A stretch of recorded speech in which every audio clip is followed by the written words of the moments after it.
That's straight up it. Yoga is the cheat code for this practice of life. All right, enough of that. So, what I'm writing is just the best teachers are just simply honest about their struggles, about where they are. And that's what creates this connection between your students and you as a teacher. Yeah. I'm going to write it and then I'm going to flip the page. I'm going to write it and then I'm going to flip the page. When I talk that way, I'm pretty sure the live people can't get any of that. Yeah. It's all good. Okay, so number 2, in the books, best teachers are the ones that are honest about their struggles, honest about where they are in their practice, and understand that they still have value. They can teach anyone who's coming in because they've been through the process of being a beginner and they're willing to share the path. I can't tell you how many times, just to add to this, I can't tell you how many times that Chris and I have been in a class teaching or even in teacher training, and a student will ask a question about, I don't know, something. Like, something they studied on in a book, or something they studied online, or something about yoga, and they'll ask us, and I'm like, I don't know. I don't know about that. I haven't heard about it, but I'll find out. Try to give you better information based off what I do know, right? So it happens. It happens over and over again. In the past, where I was with that is, I was uncomfortable. Right? I was uncomfortable saying I don't know. I was uncomfortable because I wanted to know, because I put myself in this position of I should know. I'm trying to help. I'm trying to be an expert in my industry, in my category, in this realm of teaching. And so for me to say I don't know felt really uncomfortable. But after doing it and after realizing that there's a lot of things I don't know, we teach nutrition. And there's ideas, as you know, the teaching of nutrition is all over the board, just like a lot of things. But there would be we'll be teaching it, and then someone will say, well, what about this style of diet? What about paleo? Or what about veganism? Or what about this in this realm? And I've heard this teaching and how this affects body. And sometimes, like, I don't know. I don't know the answer to that. I don't know what the best practice is there. So I'll look it up and see if I can help you with it. It's okay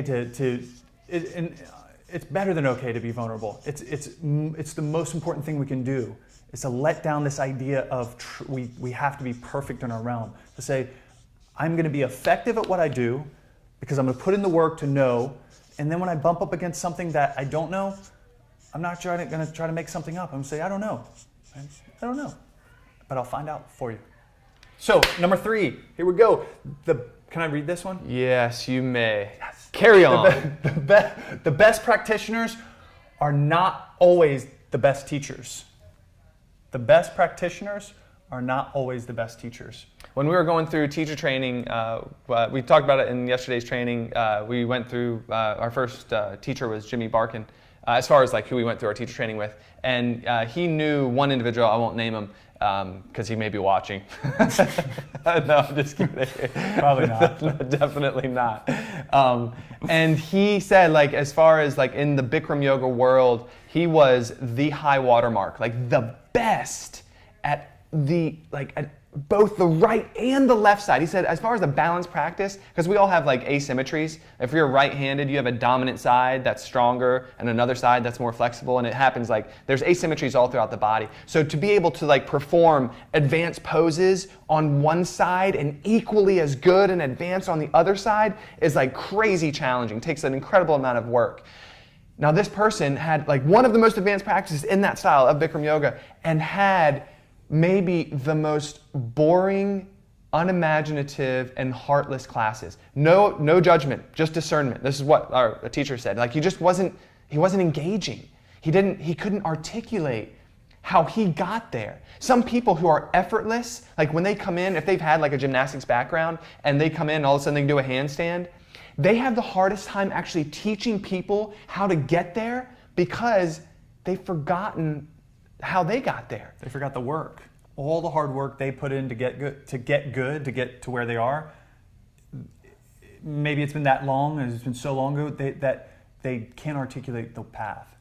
And this is what happens a lot. It's people that are just phenomenal practitioners, technicians, but when it comes to teaching, horrible. They can't connect it.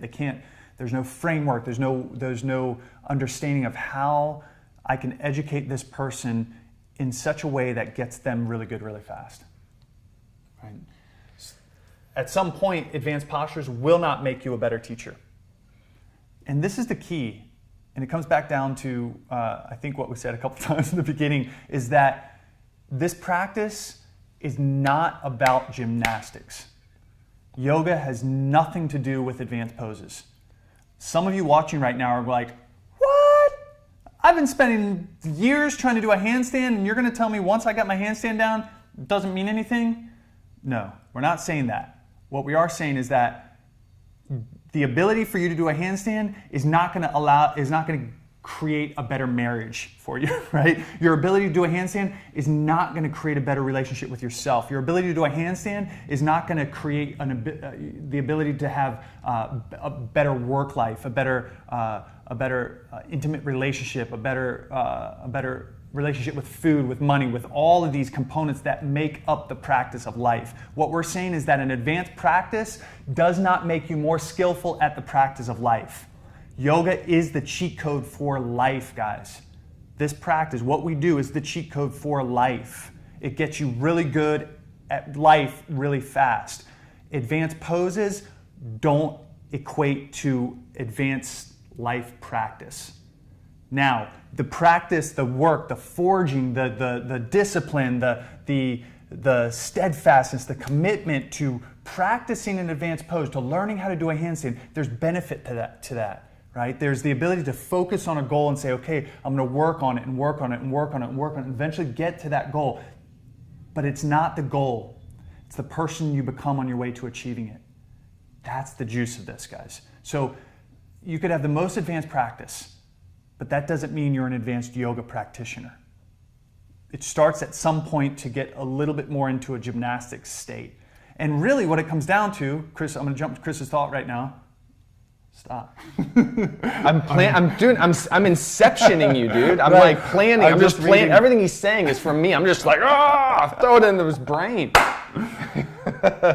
If you want to get really good at advanced poses, get a gymnastics coach. Go ahead. That is exactly what I was going to say. No shit. So, and this will be one of the last things we say before we end this. It goes back to, what is yoga really about? Like, why did it start? Why has it been around for 6,000 years? Because it wasn't around for that long in its current form, meaning with the up dogs and the down dogs and all the different poses. Because everyone thinks of yoga, they think of like what you do in a class. It's good, the physical, it's what we've talked about. Like, man, it's so valuable to be able to get out of pain, to get like this vibrant, healthy being of like walking around and not being in pain and like being able to like play and have fun and keep your passions alive. For us, it's like Brazilian Jiu-Jitsu and surfing and all that. There's like value to that. But there's a point at which that will no longer help alleviate the suffering that's in your life. And that's why yoga has been around for 6,000 years. That's why it started 6,000 years ago, is specifically to help alleviate suffering. And that suffering is in here. It's the mental trappings, it's the mental affliction, it's the compulsion to keep thinking, it's how we identify ourselves with the most messed up parts of our history and how we withhold like love from ourselves because of the mistakes that we've made, and then we can't like give that love to other people, and we have strained relationships, and we're overvaluing work and making money when that we're not going to take any of that with us. And so like we have, our values are all messed up and our priorities are all messed up and we have all this dysfunctional thinking and like we're stressed out, and then no wonder our bodies are a mess because we're not doing it. So like if we go back to like doing for the practice, why it started, and we teach in that spirit within this new modern way of approaching it through the physical, all of a sudden you can be the most effective, life-transforming teacher. And again, not because you do a handstand, but because you're able to relate in a class to your students that nuance of, what are we really doing here? What is this really about? Is it all about the physical? No. There's a cultivation of your awareness, of impulse control, of empathy, the ability to feel someone else, like what they're feeling, to step in their shoes and to see life from their eyes, and then to take the actions to not be lost in thought where we're just reacting to everything and we feel like this is just who I am, but to be able to stop that, put a pause on the mind so that we can respond and choose how we want to relate to life. This is what we mean, and this is what we teach in our teacher trainings. This is the deeper aspect. What John said, the point of the goal of becoming a teacher and the way we see it isn't to then be a teacher, it's the person you become on your way to achieving it, which means that when you do decide to teach, who you've become is what you share with the people. Who you become is what they experience as this beautiful class of they're sharing their own hardships, their own insights into what the struggles that they've experienced so that I can have an epiphany and help change how I see my life, myself, and the world that I live in. This is the value of becoming a teacher. Yeah, Mark Twain said it well. He said, I'll paraphrase a little bit, it's probably not exact, but he said, I've known a great many pains in my life, most of which never happened. What he's saying is that's yoga. Right? Most of the pains that we experience, most of the suffering we experience in our life, is all calls from this, and most of which have never actually unfold. It's just our perception of experiences, our projection into the future, our projection into the past. We rarely spend quality time in the moment where we're present and watching life unfold in front of us. Present for our significant others as they're talking to us, present for our kids as they're wanting to play with us, right? Present for our coworker as they're trying to share a moment with us. This is what Mark Twain was saying. This is why yoga's been around for 6,000 years, not in the form of up dogs and down dogs.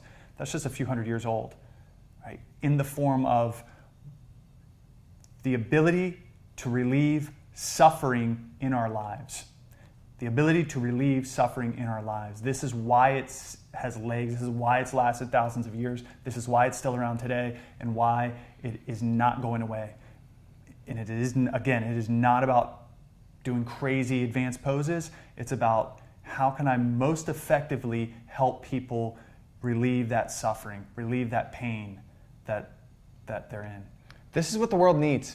And so if you're interested in becoming a teacher and what you've heard from us today has resonated with you, please, there's going to be a link. Click the link, fill out an application, and see if it's right. Just take that one next step. There's no exchange of money. You don't have to commit to the whole thing right now, but just take the next step and fill out an application so that our director, Peggy Campbell, she's a beautiful human being. Just to talk to her for a little bit is it's enlightening. It's uplifting. It's inspirational. I swear, she's awesome. And just have a conversation and see if it's right. She's super honest. She's not going to force you to do it. She'll see if it's right in your life, and if it's not, and then maybe it's just not the time. But if you don't click the link and you don't apply, then you may not know. And so what we know is that people need more yoga teachers who are teaching in that spirit of helping people on the heart level, on the mind level, and on the physical level. Don't get us wrong. But man, more so the heart, the mind, because that's really what's trapping us in these patterns of suffering. And so we would love for you to check it out, to see if it's right for you. Yeah, and when you fill out an application, she'll look over it and she'll see if it's a right fit, because we don't take everybody. It has to be a good fit for us too, right? So you're a good fit, we're a good fit, and it feels right. Peggy will work through that process, and we'll see you on the other side. Thank you.